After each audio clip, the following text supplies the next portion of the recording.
நடப்பு 2024-25 நிதியாண்டுக்கான முழு பட்ஜெட்டை நிதியமைச்சர் நிர்மலா சீதாராமன் செவ்வாய்க்கிழமை மக்களவையில் தாக்கல் செய்தார். தனிநபர் வருமான வரி விலக்கு உச்சவரம்பில் எந்தவித மாற்றமும் இல்லை என்றாலும் நியூ டாக்ஸ் ரெஜிம் எனப்படும் புதிய வரி விகித முறையில் தனிநபர்களுக்கான வருமான வரி விகிதங்கள் மாற்றியமைக்கப்பட்டுள்ளன. புதிய வரி விகிதத்தை தேர்வு செய்யும் தனிநபர்களுக்கு நிலைக்கழிவு ரூபாய் 75,000 உயர்த்தப்படுவதாக தெரிவித்த நிதியமைச்சர், அடிப்படை வருமானம் ரூபாய் 3 லட்சம் வரை 0% என்ற விகித மாற்றமின்றி தொடரும் என்று கூறியுள்ளார். அதாவது வரி இல்லை. ரூபாய் 3 லட்சத்திலிருந்து ரூபாய் 7 லட்சம் வரை வருமானம் உள்ளவர்களுக்கு 5%, ரூபாய் 7 லட்சம் முதல் ரூபாய் 10 லட்சம் வரை உள்ளவர்களுக்கு 10%, ரூபாய் 10 லட்சம் முதல் ரூபாய் 12 லட்சம் வரை உள்ளவர்களுக்கு 15%, ரூபாய் 12 லட்சம் முதல் ரூபாய் 15 லட்சம் வரை உள்ளவர்களுக்கு 20%, ரூபாய் 15 லட்சத்துக்கு மேல் உள்ளவர்களுக்கு 30% வரி விதிக்கப்படுகிறது. இது புதிய வருமான வரி முறையை தேர்வு செய்பவர்களுக்கு மட்டுமே பொருந்தும் என்று கூறப்பட்டுள்ளது. வேளாண்மை மற்றும் அது சார்ந்த துறைகளுக்கு ரூபாய் 1.52 லட்சம் கோடி ஒதுக்கீடு செய்யப்படுவதாக மத்திய பட்ஜெட்டில் அறிவிக்கப்பட்டுள்ளது.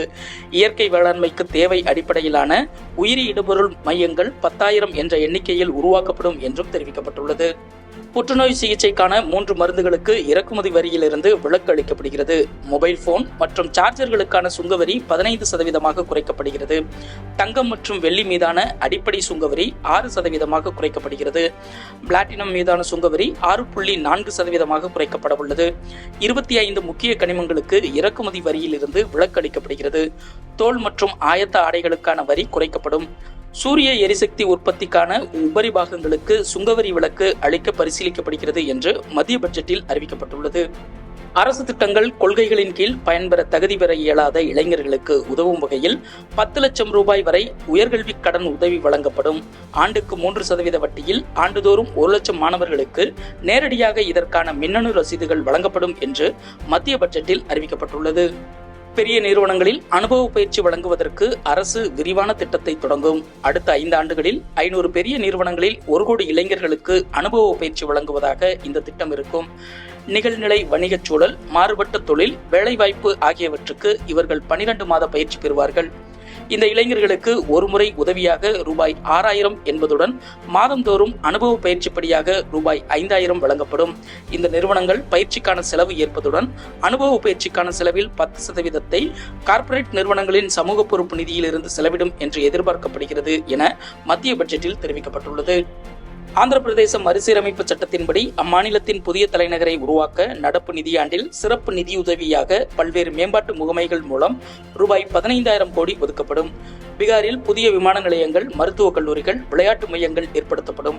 பீகாரில் நெடுஞ்சாலைகளை மேம்படுத்த ரூபாய் 26,000 கோடி ஒதுக்கப்படும்.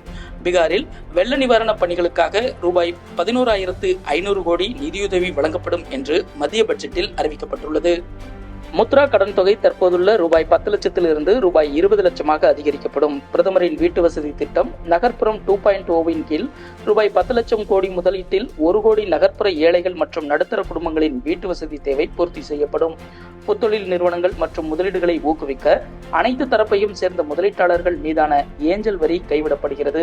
முதலீடுகளை ஈர்க்க ஏதுவாக வெளிநாட்டு நிறுவனங்கள் மீதான பெருநிறுவன வரி 40%இலிருந்து 35% குறைக்கப்படுகிறது உள்ளிட்ட அறிவிப்புகள் மத்திய பட்ஜெட்டில் கவனம் ஈர்த்துள்ளன.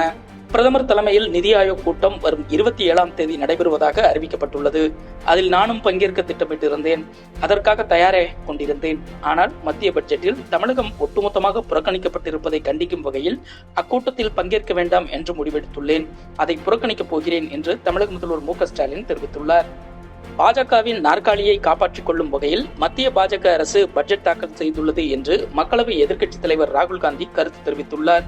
தேர்தல் முடிவுகளுக்கு பிறகு காங்கிரஸ் தேர்தல் அறிக்கையை நிதியமைச்சர் நிர்மலா சீதாராமன் படித்துள்ளார் என்பதை அறிந்து மகிழ்ச்சி அடைகிறேன்.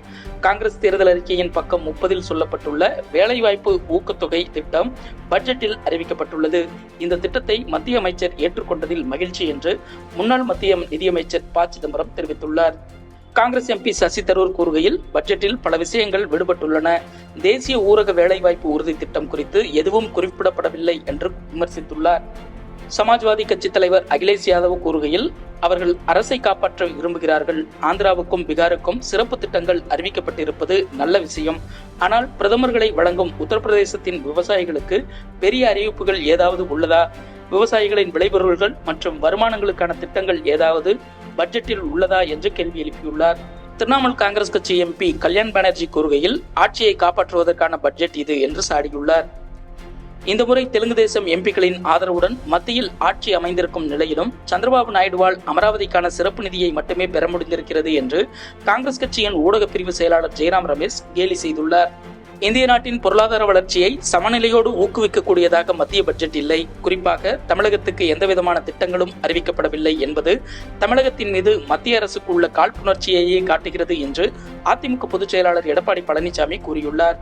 மத்தியில் பாஜக அரசு நிலைப்பதற்காக பீகார், ஆந்திர மாநிலங்களின் ஆளுங்கட்சிகளை குளிர வைக்கவும், வெகு விரைவில் சட்டமன்ற தேர்தல்கள் வர இருக்கும் மாநிலங்களில் தமது கட்சிக்கு வாக்குகளை ஈர்க்கவும், வழக்கம் போலவே கார்ப்பரேட்டுகளுக்கும் பெரு வணிக குழுக்களுக்கும் உதவி செய்யவும் தயாரிக்கப்பட்ட நிதிநிலை அறிக்கை இது என்று இந்திய கம்யூனிஸ்ட் கட்சியின் மாநில செயலாளர் இரா முத்தரசன் கூறியுள்ளார்.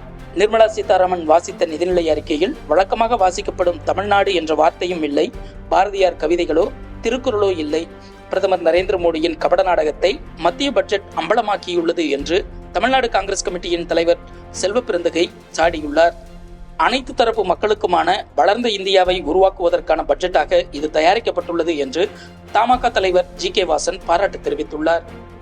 ஒட்டுமொத்தமாக மத்திய பட்ஜெட் ஏற்றத்தாழ்வுகளை மேலும் அதிகரிக்கும், மக்கள் வாழ்க்கை முன்னேற்றத்துக்கான எந்த உருப்படியான முன்னேற்றத்தையும் கொண்டு வராது என்று மார்க்சிஸ்ட் கம்யூனிஸ்ட் கட்சியின் மாநில செயலாளர் கே. பாலகிருஷ்ணன் விமர்சித்துள்ளார்.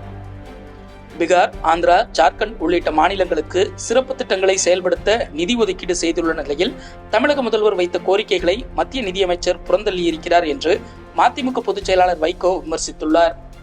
நிதியமைச்சர் நிர்மலா சீதாராமன் தாக்கல் செய்துள்ள மத்திய பட்ஜெட் வளர்ச்சிக்கான பட்ஜெட், நடுத்தர மக்கள் பயன்பெறும் வகையில் நிதி அறிக்கை உள்ளது.